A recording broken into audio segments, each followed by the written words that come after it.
നമസ്കാരം. കേരള ചരിത്ര ഭാഗത്ത് ഇന്നത്തെ ക്ലാസ്സിൽ നമ്മൾ പഠിക്കാനായിട്ട് തുടങ്ങുന്നത് യൂറോപ്യന്മാരുടെ ആഗമനം എന്നുള്ള ടോപ്പിക്കാണ്. ഇതിലെത്തിയ യൂറോപ്യൻ ശക്തികളെ കുറിച്ച് വളരെ ചെറിയ ക്ലാസ്സുകളിൽ തന്നെ നമ്മൾ ധാരാളം പഠിച്ചിട്ടുണ്ട്, അറിഞ്ഞിട്ടുണ്ട്, അല്ലെ? നമുക്കറിയാവുന്ന കാര്യമാണ് കടൽ മാർഗം കച്ചവടത്തിനായിട്ട് ഇന്ത്യയിലെത്തിയ ആദ്യത്തെ യൂറോപ്യൻ ശക്തികൾ പോർച്ചുഗീസുകാരാണെന്നും ഏറ്റവും ഒടുവിലെത്തിയത് ഫ്രഞ്ചുകാരാണെന്നും ഒക്കെ വളരെ മുമ്പ് തന്നെ നമ്മൾ മനസ്സിലാക്കിയിട്ടുള്ള കാര്യമാണ്. അതുപോലെ നമ്മൾ പഠിച്ചിട്ടുള്ള മറ്റൊരു കാര്യമുണ്ട്. 1453 തുർക്കികൾ കോൺസ്റ്റാന്റിനോപ്പിൾ പിടിച്ചെടുക്കുന്നു, അല്ലെ? കോൺസ്റ്റാന്റിനോപ്പിൾ അഥവാ ഇസ്താംബൂൾ പിടിച്ചെടുക്കുന്നു. റോമാ സാമ്രാജ്യത്തിന്റെ കേന്ദ്രമായിരുന്ന പ്രദേശമാണ് ഇസ്താംബൂൾ അഥവാ കോൺസ്റ്റാന്റിനോപ്പിൾ. അത് തുർക്കികൾ പിടിച്ചെടുക്കുന്നു. ആ ഭാഗത്തൂടെ യൂറോപ്പിലുള്ള ആൾക്കാർക്ക് വളരെ വേഗം ഏഷ്യയിലും ഇന്ത്യയിലും ഒക്കെ വരാമായിരുന്നു. പക്ഷേ തുർക്കികൾ കോൺസ്റ്റാന്റിനോപ്പിൾ പിടിച്ചെടുത്തപ്പോ മറ്റൊരു മാർഗം, ഏഷ്യയിലോട്ട് ഇന്ത്യയിലോട്ട് വരാനൊരു മാർഗം അവർക്ക് കണ്ടെത്തേണ്ടതായിട്ട് വന്നു. അതിനു വേണ്ടിയിട്ടുള്ള ഒരു മത്സരമായിരുന്നു യൂറോപ്യന്മാരുടെ ഇടയിൽ നടന്നത്. അതിൽ വിജയിച്ചത് പോർച്ചുഗീസുകാരാണ്.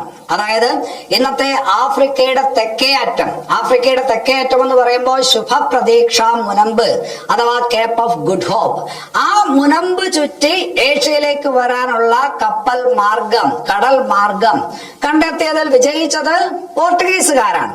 അങ്ങനെ വിജയിച്ച ആ പോർച്ചുഗീസ് നാവികന്റെ പേരാണ് ബാർത്തലോമിയ ഡയസ്. അപ്പം ചോദ്യം ഇതാണ്, ശുഭപ്രതീക്ഷ മുനമ്പ് ചുറ്റി ഇന്ത്യയിലേക്ക് വരാനുള്ള മാർഗം കണ്ടുപിടിച്ചത് ആര് എന്ന് ചോദിച്ചാല് ബാർത്തലോമിയ ഡയസ് ആണ്. അദ്ദേഹം ഇന്ത്യയിൽ വന്നില്ല, ഇദ്ദേഹം പോർച്ചുഗീസുകാരനാണെന്ന് പറഞ്ഞു. അപ്പൊ അന്ന് പോർട്ടുഗൽ ഭരിക്കുന്ന രാജാവ് എന്ന് പറയുന്നത് മാനുവൽ ആണ്. ആരാണ്? മാനുവൽ എന്ന് പറയുന്ന രാജാവാണ്. തുടർന്ന് മാനുവൽ രാജാവ് ഒരു പോർട്ടുഗീസ് സംഘത്തിനെ കച്ചവട കാര്യങ്ങൾക്കായിട്ട് എവിടോട്ട് അയച്ചു? ഇന്ത്യയിലേക്ക് അയച്ചു. അങ്ങനെ 1498 അതായത് ബാർത്തലോമിയ ഡയസ് അത് വഴി കണ്ടുപിടിച്ചത് 1488 അതിനുശേഷം 10 കൊല്ലം കഴിയുമ്പോ ഒരു പോർട്ടുഗീസ് സംഘം വാസ്കോ ഡ ഗാമയുടെ നേതൃത്വത്തില് എവിടെ എത്തുന്നു? കേരളത്തില് കാപ്പാട് എന്ന് പറയുന്ന സ്ഥലത്ത് എത്തുന്നു. അപ്പൊ ഇന്ത്യയിലെത്തിയ ആദ്യത്തെ യൂറോപ്യൻ ശക്തികളായിട്ട് ആര് മാറുന്നു? പോർട്ടുഗീസുകാർ മാറുന്നു. അതിന്റെ നായകനായിട്ട് വാസ്കോ ഡ ഗാമ മാറുന്നു. ഇനി അത് കഴിഞ്ഞിട്ട് പോർട്ടുഗീസുകാർ ഇന്ത്യയിൽ വരുന്നതിലുള്ള പ്രധാനപ്പെട്ട അവരുടെ ലക്ഷ്യം എന്തായിരുന്നു എന്നുള്ളത് നമ്മൾ മനസ്സിലാക്കണം. അവരുടെ ഏറ്റവും അടിയന്തിരമായിട്ടുള്ള ലക്ഷ്യമായിരുന്നത് വാണിജ്യ ബന്ധം സ്ഥാപിക്കുക, കച്ചവടം ഉണ്ടാക്കുക എന്നുള്ളത് മാത്രമായിരുന്നു ആദ്യത്തെ ലക്ഷ്യം. പക്ഷെ ഇവിടെ വന്ന് കുറച്ചു കാലമൊക്കെ കഴിയുമ്പോൾ അവർക്ക് മനസ്സിലാവുന്നതാണ് ഇവിടുത്തെ നാട്ടുരാജാക്കന്മാർ തമ്മിൽ പരസ്പരം ശത്രുതയാണ്, ഇവിടെ രാഷ്ട്രീയമായിട്ടുള്ള ഒരു അനൈക്യവും അസ്ഥിരതയും ഒക്കെ ഉണ്ട്. ഇത് തങ്ങൾക്ക് വേണമെങ്കിൽ ഈ ഭാഗത്ത് എന്ത് ചെയ്യാം, ഈ പ്രദേശത്തെ കോളനിവൽക്കരിക്കുന്നതിന് പറ്റുന്നതാണെന്നൊക്കെ പിന്നീട് അവർ മനസ്സിലാക്കി അതിനുള്ള തന്ത്രങ്ങളൊക്കെ അവർ പിന്നീട് ആവിഷ്കരിച്ചു. പക്ഷേ ആദ്യകാലത്ത് ആ വരവിന്റെ ഉദ്ദേശം എന്ന് പറയുന്നത് വാണിജ്യ ബന്ധം സ്ഥാപിക്കുക എന്നുള്ളതാണ്. അപ്പോ ആദ്യമായിട്ട് കോഴിക്കോട് എത്തിയത് ആരാണ്? 1498 മെയ് 20 വാസ്കോ ഡ ഗാമയും സംഘവുമാണ്. 3 കപ്പലുകളിലായിട്ടാണ് അവർ വന്നത്. ഒന്ന് സെന്റ് ഗബ്രിയേൽ, വേറൊന്ന് സെന്റ് റാഫേൽ, വേറൊന്ന് സെന്റ് ബെറിയോ എന്നിങ്ങനെ 3 കപ്പലുകളിലായിട്ട് വന്നു. അതിൽ വാസ്കോ ഡ ഗാമ സഞ്ചരിച്ചിരുന്ന കപ്പൽ എന്ന് പറയുന്നത് സെന്റ് ഗബ്രിയേൽ ആണ് എന്ന് ഓർത്തു വയ്ക്കുക. ഇനി അത് കഴിഞ്ഞിട്ട് വാസ്കോ ഡ ഗാമ 498 മെയ് 20 വരുമ്പോ ഇവിടെ ഭരിച്ചിരുന്ന രാജവംശം ഏതെന്ന് ചോദിച്ചാല് നെടിയിരുപ്പ് സ്വരൂപമാണ്. ഏതാണ്? നെടിയിരുപ്പ് സ്വരൂപം. നെടിയിരുപ്പ് സ്വരൂപം എന്ന് പറഞ്ഞാൽ കോഴിക്കോടിലെ രാജവംശമാണ്. നെടിയിരുപ്പ് സ്വരൂപത്തിലെ ഭരണാധികാരികൾ അറിയപ്പെടുന്നത് സാമൂതിരിമാർ എന്നാണ്, അല്ലെ? കോഴിക്കോട് സാമൂതിരി എന്ന് നിങ്ങൾ കേട്ടിട്ടുണ്ടാവും. അപ്പൊ സാമൂതിരിമാരെന്ന് പറയുന്നത് ഒരു ഭരണവിഭാഗത്തെ പറയുന്നതാണ്. അതായത് ഭരണാധികാരികളുടെ പേരാണ് സാമൂതിരി. സാമൂതിരിയെ കുറിച്ച് പറയുമ്പോ ഒരു കാര്യം നമ്മൾ മനസ്സിലാക്കണം. ഇന്ത്യയില് വളരെ ദീർഘകാലം ഒരു ഭൂപ്രദേശം ഭരിച്ചിരുന്ന രാജവംശം ഏതെന്ന് ചോദിച്ചാല് സാമൂതിരിമാരാണ്. ഏതാണ്ട് 400 കൊല്ലമാണ് അവര് കോഴിക്കോട് പ്രദേശം ഭരിച്ചിരുന്നത്. ഇന്ത്യയിലെ വേറൊരു രാജവംശം ഇതുപോലെ ഒരു പ്രദേശം ഇത്രയും നാള് ഭരിച്ചിട്ടില്ല. അപ്പൊ 400 കൊല്ലം ഭരിച്ചു എന്ന് പറയുന്നു. ആര് ഭരിച്ചു? സാമൂതിരി. അപ്പൊ നമുക്കറിയാം ഒരാളല്ല അത് ഭരിച്ചത്. അപ്പൊ സാമൂതിരി എന്ന് പറഞ്ഞാല് എങ്ങനെയാണ്? കോഴിക്കോടത്തെ ഭരണാധികാരികളുടെ ആ സ്ഥാനമാണ് ഏത്? സാമൂതിരി എന്ന് പറയുന്നത്. അപ്പൊ അത് ഏത് രാജവംശം? നെടിയിരുപ്പ് സ്വരൂപം. നെടിയിരുപ്പ് സ്വരൂപം എന്ന് പറയുന്നത് കോഴിക്കോട് രാജവംശം, അല്ലെ? അതുപോലെ പെരുമ്പടപ്പ് സ്വരൂപം എന്ന് പറയുന്നത് കൊച്ചി രാജവംശം. തൃപ്പാപ്പൂർ സ്വരൂപം സ്വരൂപം എന്ന് പറയുന്നത് തിരുവിതാംകൂർ രാജവംശമാണ് അല്ലെ. ഇളയിടത്ത് സ്വരൂപം എന്ന് പറയുന്നത് കൊട്ടാരക്കര രാജവംശമാണ്. ഇതൊക്കെ മുമ്പോട്ട് നമ്മൾ പോകുമ്പോൾ നമുക്ക് ആവശ്യമായിട്ട് വരുന്ന കാര്യങ്ങളാണ്. ഇനി അവിടെ മനസ്സിലാക്കേണ്ടത് 498 മെയ് 20 വാസ്കോ ഡി ഗാമ വരുമ്പോ കോഴിക്കോട് ഭരിച്ചിരുന്ന സാമൂതിരി ആരെന്ന് ചോദിച്ചാല് മാനവിക്രമൻ എന്ന് പറയുന്ന സാമൂതിരിയാണ്. അപ്പൊ ഈ കോഴിക്കോട് വാസ്കോ ഡി ഗാമ വന്നിട്ട് സാമൂതിരിയെ പോയി കാണുന്നു, കച്ചവടവുമായി ബന്ധപ്പെട്ട കാര്യങ്ങളൊക്കെ സംസാരിക്കുന്നു. അപ്പൊ സാമൂതിരി അത്രയ്ക്ക് അങ്ങോട്ട് പോർച്ചുഗീസുകാരുടെ താല്പര്യത്തിനനുസരിച്ച് വഴങ്ങിയില്ല. കാരണം സാമൂതിരിക്ക് നല്ല കച്ചവട ബന്ധം അറബികളുമായിട്ടുണ്ട്. അറബികളുമായിട്ട് കോഴിക്കോടിന് നല്ലൊരു വാണിജ്യ ബന്ധമുണ്ട്. അപ്പൊ അവരെ പിണക്കിക്കൊണ്ട് പെട്ടെന്ന് പുതിയൊരു കരാറുകളിലോട്ടൊന്നും സാമൂതിരി പോകാൻ തയ്യാറായില്ല. അതായത് വാസ്കോ ഡി ഗാമയും സംഘവും ഉദ്ദേശിച്ച രീതിയിൽ കച്ചവട ബന്ധം സ്ഥാപിക്കാൻ കോഴിക്കോട് പറ്റിയില്ല. അപ്പൊ അങ്ങനെ വന്നപ്പോ വാസ്കോ ഡി ഗാമയും സംഘവും എന്ത് ചെയ്തെന്ന് വെച്ചാല് കോഴിക്കോട് നിന്ന് വടക്കോട്ട് നീങ്ങി. കോഴിക്കോടിന് വടക്ക് എന്ന് പറഞ്ഞാല് നമ്മുടെ കണ്ണൂർ ഭാഗം. അവിടെ ഒരു രാജാവ് ഉണ്ടായിരുന്നു, കോലത്തിരി. കണ്ണൂര് ആ സമയത്ത് അറിയപ്പെടുന്നത് കോലത്ത് നാടെന്നാണ്. ആ രാജ്യം കോലത്ത് നാട്. കോലത്ത് നാടിലെ ഭരണാധികാരി കോലത്തിരി. അപ്പൊ കോലത്തിരിയെ കാണുന്നു. കോലത്തിരി എല്ലാ സൗകര്യങ്ങളും ചെയ്തു കൊടുക്കുന്നു. വാസ്കോ ഡി ഗാമ 3 കപ്പലുകളിലായിട്ട് ഇഷ്ടം പോലെ ചരക്ക് നിറയ്ക്കുന്നു. അങ്ങോട്ടും ഇങ്ങോട്ടുമുള്ള വണ്ടിക്കാശിന്റെ 60 മടങ്ങ് മൂല്യമുള്ള ചരക്കുകളുമായിട്ട് വാസ്കോ ഡി ഗാമ 1498 നവംബറിൽ തിരിച്ച് പോർട്ടുഗലിലേക്ക് പോയി. അപ്പൊ വാസ്കോ ഡി ഗാമയുടെ ആദ്യ വരവ് വളരെ വിജയകരമായിരുന്നു. ഇനി അത് കഴിഞ്ഞിട്ട് രണ്ടാമത്തെ പോർട്ടുഗീസ് സംഘം കേരളത്തിൽ വരുന്നു. രണ്ടാമത്തെ പോർട്ടുഗീസ് സംഘത്തെ നയിച്ചതാരം ചോദിച്ചാല് അത് 1500 കബ്രാളാണ്. രണ്ടാമത്തെ പോർട്ടുഗീസ് സംഘം 1500 വരുന്നു. അതിനെ നയിച്ച പോർട്ടുഗീസുകാരൻ ആരാണ്? കബ്രാളിന്റെ നേതൃത്വത്തിലുള്ള ഒരു സംഘമാണ് വരുന്നത്. കബ്രാളിന്റെ സംഘത്തിലുള്ള ഒരാളാണ് ഐറിസ് കൊറിയ. ഐറിസ് കൊറിയ സാമൂതിരിയുമായിട്ട് സംസാരിക്കുന്നു, വ്യാപാരവുമായി ബന്ധപ്പെട്ട കാര്യങ്ങൾ സംസാരിക്കുന്നു. സാമൂതിരി ഇത്തവണ ഒന്ന് അയഞ്ഞു. പോർട്ടുഗീസുകാർക്ക് കോഴിക്കോട് വ്യാപാരത്തിന് ഒരു സൗകര്യമൊക്കെ കിട്ടി. പക്ഷെ അത് അധിക കാലം നീണ്ടു നിന്നില്ല. അവിടെ അറബികളുമായിട്ടും അവിടുത്തെ മുസ്ലിം വ്യാപാരികളുമായിട്ടൊക്കെ പോർട്ടുഗീസുകാർ പല വിധത്തിലുള്ള കലഹങ്ങൾ ഉണ്ടാക്കി. അത് അക്രമങ്ങളിലോട്ട് വഴിമാറി. അങ്ങനെ വന്നപ്പോ പോർട്ടുഗീസുകാർക്ക് കോഴിക്കോട് വിട്ടുപോകേണ്ടി വന്നു. അങ്ങനെ വിട്ടുപോകേണ്ടി വന്നപ്പോ അവര് തെക്കോട്ട് തിരിച്ച് കൊച്ചിയിൽ വന്നു. കോഴിക്കോടിനടുത്തുള്ള തൊട്ട് താഴെയുള്ള രാജ്യമാണ്, നാട്ടുരാജ്യമാണ് കൊച്ചി. കൊച്ചിയിൽ വന്നു. കൊച്ചിയിലെ രാജാവ് 2 കൈ നീട്ടി അവരെ സ്വീകരിച്ചു. ധാരാളം ചരക്ക് കൊച്ചിയിൽ നിന്ന് അവർ കയറ്റി. കൊല്ലത്തൊന്നും കണ്ണൂരൊന്നും ചരക്ക് നിറച്ചുകൊണ്ട് കബ്രാളും രണ്ടാമത്തെ സംഘവും വളരെ സന്തോഷത്തോടു കൂടിയാണ് ലിസ്ബണിലേക്ക് തിരിച്ചു പോയത്. ഇനി അത് കഴിഞ്ഞിട്ട് 1502 ആയപ്പോ വാസ്കോ ഡി ഗാമയുടെ രണ്ടാമത്തെ വരവാണ്. പക്ഷെ ഇത്തവണ വാസ്കോ ഡി ഗാമ വന്നത് കേരളത്തിലല്ല, അത് അഞ്ചുദ്വീപിലാണ് വന്നത്. എവിടെയാണ് വന്നത്? അഞ്ചുദ്വീപ്. അഞ്ചുദ്വീപ് എന്ന് പറയുന്നത് ഗോവയ്ക്ക് അടുത്തുള്ള ഒരു സ്ഥലമാണ്, ഒരു ദ്വീപാണ്. അഞ്ചുദ്വീപില് 1502 വാസ്കോ ഡി ഗാമ എത്തിച്ചേരുന്നു. അവിടെ നിന്ന് നേരെ കണ്ണൂർ വരുന്നു. പഴയ സുഹൃത്തിനെ കാണുന്നു, ബന്ധം പുതുക്കുന്നു. അത് കഴിഞ്ഞിട്ട് കോഴിക്കോട് വരുന്നു. കോഴിക്കോട് വന്നിട്ട് സാമൂതിരിയെ ആക്രമിക്കുന്നു. വാസ്കോ ഡി ഗാമ 1502 കോഴിക്കോട് വരുന്നു, സാമൂതിരിയെ ആക്രമിക്കുന്നു. സാമൂതിരിയുടെ സൈന്യം തിരിച്ചടിച്ചു. അപ്പോ സ്വാഭാവികമായിട്ടും വാസ്കോ ഡി ഗാമ അവിടെ നിന്ന് പിൻവാങ്ങുന്നു, കൊച്ചിയിലോട്ട് വരുന്നു. കൊച്ചിയിൽ വന്ന് രാജാവിനെ കാണുന്നു. കബ്രാളുമായിട്ടുണ്ടായിരുന്ന ആ പഴയ ബന്ധുവൊക്കെ പോർട്ടുഗീസുകാർ വീണ്ടും ഒന്നുകൂടി പൊടിതട്ടി എടുക്കുന്നു. നല്ല രീതിയിൽ ചരക്ക് ശേഖരിക്കുന്നു. കൊല്ലത്തും കണ്ണൂരൊന്നുമായിട്ട് ചരക്ക് ശേഖരിച്ചുകൊണ്ട് വാസ്കോ ഡി ഗാമയും എന്ത് ചെയ്യുന്നു? രണ്ടാമതും സന്തോഷത്തോടു കൂടി ലിസ്ബണിലോട്ട് പോകുന്നു. പക്ഷെ ഇവിടെ സംഭവിച്ച ഒരു കാര്യമുണ്ട്. വാസ്കോ ഡി ഗാമ കോഴിക്കോട് ആക്രമിച്ചതിന് ശേഷമാണ് കൊച്ചിയിലോട്ട് വരുന്നത്.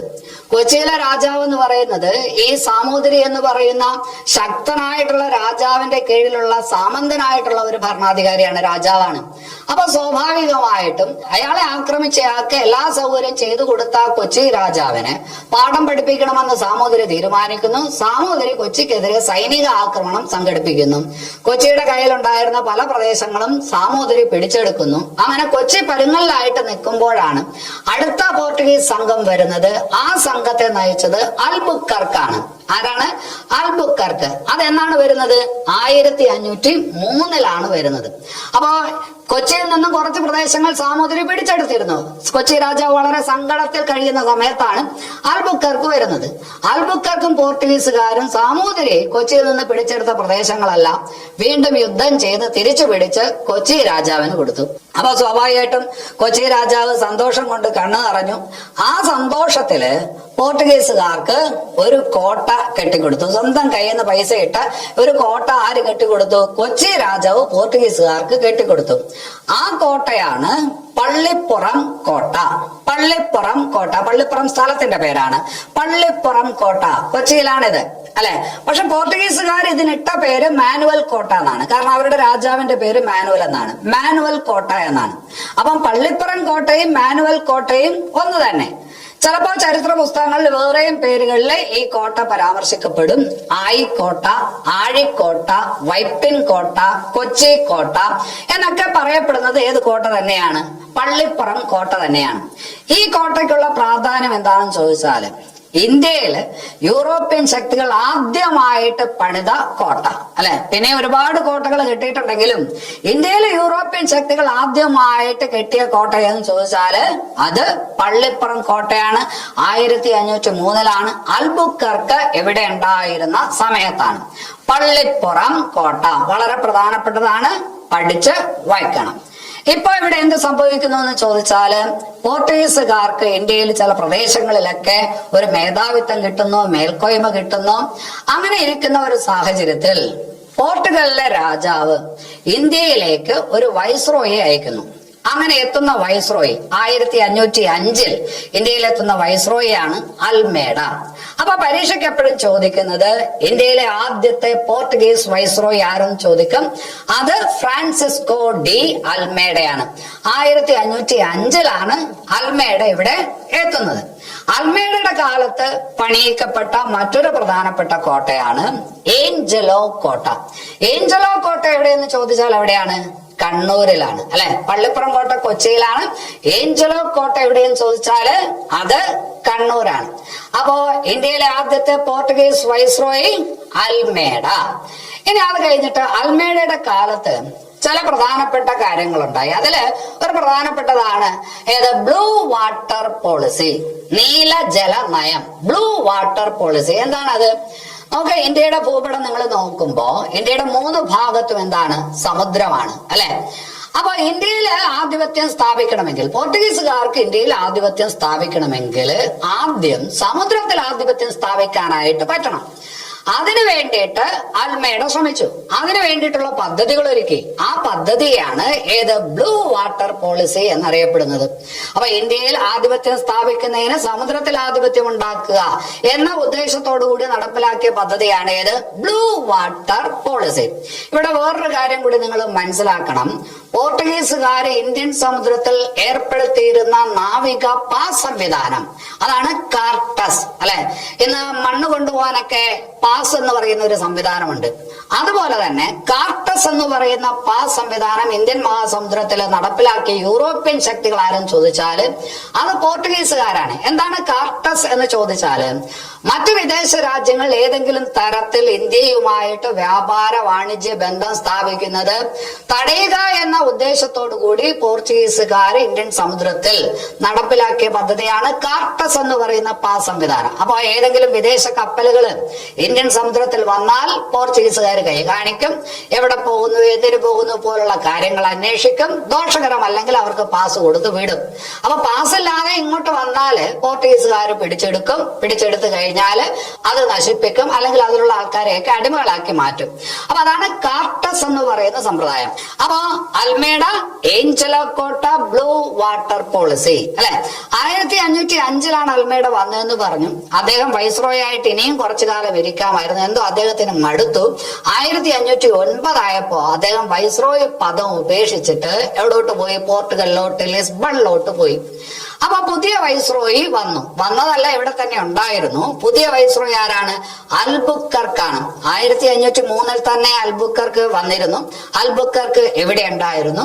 1509 അൽമേഡ സ്ഥാനം ഒഴിഞ്ഞപ്പോ ഇന്ത്യയിലെ രണ്ടാമത്തെ പോർട്ടുഗീസ് വൈസ്രോയി ആയിട്ട് ആര് നിയമിക്കപ്പെട്ടു? അൽബുക്കർക്ക് നിയമിക്കപ്പെട്ടു. രണ്ടാമത്തെ വൈസ്രോയി എന്നുള്ളതല്ല ശരി, ഗവർണർ എന്നുള്ളതാണ്. ആദ്യത്തെ വൈസ്രോയി, രണ്ടാമത്തെ ആളെ ഗവർണർ എന്നാണ് പറയുന്നത്. പക്ഷെ പഠിക്കാനുള്ള സൗകര്യത്തിൽ ആദ്യത്തെ വൈസ്രോയി, രണ്ടാമത്തെ വൈസ്രോയി നമുക്ക് പറയാം. രണ്ടാമത്തെ വൈസ്രോയി അൽബുക്കർക്ക്. അൽബുക്കർക്കിന്റെ കാര്യത്തില് നിങ്ങൾ ശ്രദ്ധിക്കേണ്ട ഒരു പ്രധാനപ്പെട്ട കാര്യം, ഇന്ത്യയിൽ പോർട്ടുഗീസ് സാമ്രാജ്യത്വ സ്ഥാപനത്തിന് കാരണക്കാരനായത് ആരെ എന്ന് ചോദിച്ചാൽ നിങ്ങൾ പറയേണ്ട പേര് അൽബുക്കർക്കാണ്. ഞാൻ നേരത്തെ പറഞ്ഞു, വാണിജ്യ ബന്ധം അതായിരുന്നു ആദ്യത്തെ ലക്ഷ്യം. പക്ഷെ പിന്നീട് സാമ്രാജ്യത്വ സ്ഥാപനം എന്ന ലക്ഷ്യത്തിലോട്ട് മാറിയത് ആരുടെ കാലത്താണ് എന്ന് ചോദിച്ചാല് അൽബുക്കർക്കിന്റെ കാലത്താണ്. അൽബുക്കർക്കിന്റെ കാലത്ത് വളരെ പ്രധാനപ്പെട്ട വേറൊരു കാര്യം കൂടി സംഭവിക്കുന്നു. ഇന്ത്യയിൽ പോർച്ചുഗീസുകാരുടെ കേന്ദ്രമായിരുന്നത് ആദ്യം കൊച്ചിയായിരുന്നു. ആ കൊച്ചിയിൽ നിന്ന് പോർച്ചുഗീസുകാരുടെ കേന്ദ്രം അൽബുക്കർക്കിന്റെ കാലത്ത് ഏതിലോട്ട് മാറി? ഗോവയിലോട്ട് മാറി. 1510 പോർച്ചുഗീസ് ആസ്ഥാനം കൊച്ചിയിൽ നിന്ന് ഗോവയിലേക്ക് മാറ്റിയ പോർച്ചുഗീസ് വൈസ്രോയി ആരെന്ന് ചോദിച്ചാല് അൽബുക്കർക്കാണ്.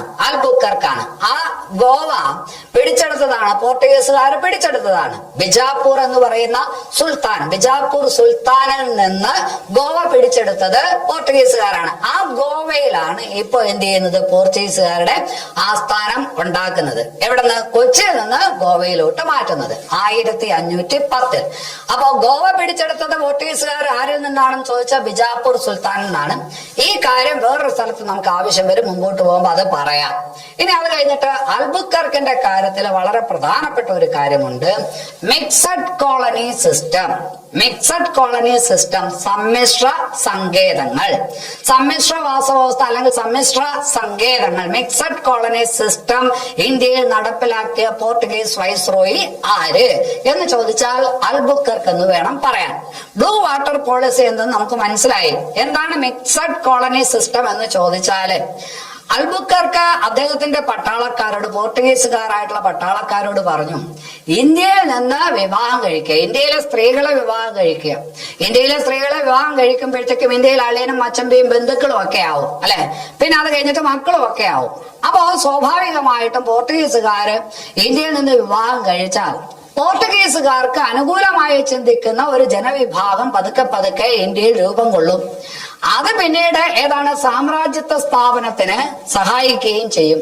ഈ പറഞ്ഞ സങ്കല്പം അല്ലെങ്കിൽ ഈ പറഞ്ഞ തത്വമാണ് മിക്സഡ് കോളനി സിസ്റ്റം എന്ന് അറിയപ്പെടുന്നത്. ഈ മിക്സഡ് കോളനി സിസ്റ്റം ഉദ്ദേശിച്ചത് സാമ്രാജ്യത്വ സ്ഥാപനമാണ്, ഇന്ത്യയിൽ പോർട്ടുഗീസുകാരുടെ നില മെച്ചപ്പെടുത്താനാണ്. പക്ഷെ സംഭവിച്ചത് തിരിച്ചാണ്. പിന്നീട് ഇന്ത്യയിൽ പോർച്ചുഗീസുകാരുടെ അധംപതനത്തിന് കാരണമായിട്ടുള്ള കാര്യവും ഏതാണ്? ഈ മിക്സഡ് കോളനി സിസ്റ്റം ആണ് എന്നുള്ളതാണ് വേറൊരു സത്യം. ഇനി നമ്മൾ നേരത്തെ പറഞ്ഞു വാസ്കോ ഡി ഗാമ രണ്ടാമത് വന്നത് 1502 പറഞ്ഞു, അല്ലെ? ഇപ്പൊ ദാ വാസ്കോ ഡി ഗാമ വീണ്ടും വരുന്നു 1524. 1524 എന്ന് പറഞ്ഞാല് വളരെ വലിയ ഗ്യാപ്പ് ഉണ്ട്, അല്ലെ? ഇപ്പൊ ഇത്തിരി വയസ്സായ വാസ്കോ ഡി ഗാമയാണ് വരുന്നത് 1524. പക്ഷെ ഒരു വ്യത്യാസമുണ്ട്. നേരത്തെ 498-ലും 502-ലും ഒക്കെ ഇദ്ദേഹം വന്നത് കപ്പലോട്ടിച്ച് വന്ന് വെറും ഒരു കച്ചവടക്കാരനായിട്ടൊക്കെയാണ് വന്നത്, സംഘത്തലവനായിട്ടൊക്കെയാണ് വന്നതെങ്കിലും 1524 വാസ്കോ ഡി ഗാമ ഗോവയിൽ വരുന്നത് പോർട്ടുഗീസ് വൈസ്രോയി ആയിട്ടാണ്. ക്രമപ്രകാരം 6ാമത്തെ പോർട്ടുഗീസ് വൈസ്രോയി ആയിട്ടാണ് ആര് വരുന്നത്? വാസ്കോ ഡി ഗാമ വരുന്നത്. ഗോവയിൽ വന്നു. ഗോവയിൽ വന്നതിന് ശേഷം അദ്ദേഹം നൊസ്റ്റാൾജിയ കൊണ്ടായിരിക്കും എവിടെ വരുന്നു? കൊച്ചിയിലോട്ട് വരുന്നു. പക്ഷെ കൊച്ചിയിൽ വന്നപ്പോ ഒരു കുഴപ്പം പറ്റി, അദ്ദേഹത്തിന് മലമ്പനി ബാധിച്ചു.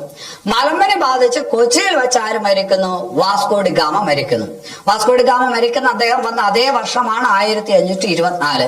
24 എന്ന് പറഞ്ഞാൽ മരിക്കുന്ന ദിവസം കൃത്യമായിട്ട് പറഞ്ഞാല് ക്രിസ്മസിന്റെ തലേ ദിവസം മരിക്കുന്നു. വാസ്കോ ഡി ഗാമ ക്രിസ്ത്യാനിയാണ്. ക്രിസ്മസിന്റെ തലേ ദിവസം ഡിസംബർ 24 വാസ്കോ ഡി ഗാമ എന്ത് ചെയ്യുന്നത്? മരിക്കുന്നത്. അദ്ദേഹത്തിന്റെ മൃതശരീരം അടക്കം ചെയ്ത് എവിടെയാണെന്ന് ചോദിച്ചാല് സെന്റ് ഫ്രാൻസിസ് ചർച്ചിലാണ്. സെന്റ് ഫ്രാൻസിസ് ചർച്ച് എവിടെയാണ്? കൊച്ചിയിലാണ്. സെന്റ് ഫ്രാൻസിസ് ചർച്ചിന് ഒരു പ്രാധാന്യമുണ്ട്. പോർട്ടുഗീസുകാര് ഇന്ത്യയിൽ പണിത ആദ്യ പള്ളി, എവിടെയാണെന്ന് ചോദിച്ചാല് കൊച്ചിയിലാണ് സെന്റ് ഫ്രാൻസിസ് ചർച്ച്, അല്ലെ? നേരത്തെ ഇവിടെ പള്ളികളുണ്ട്, ക്രിസ്ത്യൻ പള്ളികളുണ്ട്. അത് സെന്റ് തോമസിന്റെ കാലത്ത് സ്ഥാപിക്കപ്പെട്ടതാണ്. സെന്റ് തോമസ് 7.5 പള്ളികൾ സ്ഥാപിച്ചു എന്നൊക്കെ നിങ്ങൾ കേട്ടിട്ടുണ്ട്. ഇവിടെ ഇപ്പൊ പോർട്ടുഗീസുകാര് ഇന്ത്യയിൽ പണിത ആദ്യത്തെ പള്ളിയാണ് ഏത്? Saint Francis church. ഈ സെന്റ് ഫ്രാൻസിസ് ചർച്ച് നിർമ്മിക്കപ്പെട്ടിരിക്കുന്ന ശൈലി, അതായത് അതിന്റെ വാസ്തുശില്പകല ഗോതിക് ശൈലിയാണ്. അപ്പൊ ഇതൊരു ചോദ്യമാണ്. ഏതാണ്? പോർട്ടുഗീസുകാര് ഇന്ത്യയിൽ പരിചയപ്പെടുത്തിയ അല്ലെങ്കിൽ കേരളത്തിൽ പരിചയപ്പെടുത്തിയ വാസ്തുശില്പ ശൈലി ഏതെന്ന് ചോദിച്ചാല് ഗോതിക് ശൈലിയാണ്. അപ്പൊ ആ ഗോതിക് ശൈലിയിൽ പണിത സെന്റ് ഫ്രാൻസിസ് ചർച്ചിലാണ് വാസ്കോ ഡി ഗാമയുടെ ശരീരം ശരീരം എന്ത് ചെയ്തത്? അടക്കം ചെയ്തത്. പിന്നീട് കുറച്ചു കാലം കഴിയുമ്പോൾ 1539 ആകുമ്പോൾ വാസ്കോ ഡി ഗാമയുടെ ശരീരം, ഭൗതിക ശരീരം അവിടെ നിന്ന് എങ്ങോട്ട് കൊണ്ടുപോകും? ലിസ്ബണിലേക്ക് കൊണ്ടുപോകും. അപ്പോ വാസ്കോ ഡി ഗാമ 6ാമത്തെ വൈസ്രോയി ആയിട്ട് വന്നു. വാസ്കോ ഡി ഗാമയ്ക്ക് ശേഷം പിന്നീട് വരുന്ന വൈസ്രോയി ഹെൻറിക് മെനസസ് എന്നാണ്. ഹെൻറിക് മെനസസ് ആണ് വാസ്കോ ഡി ഗാമയ്ക്ക് ശേഷം പിന്നീട് വരുന്ന പോർട്ടുഗീസ് വൈസ്രോയി.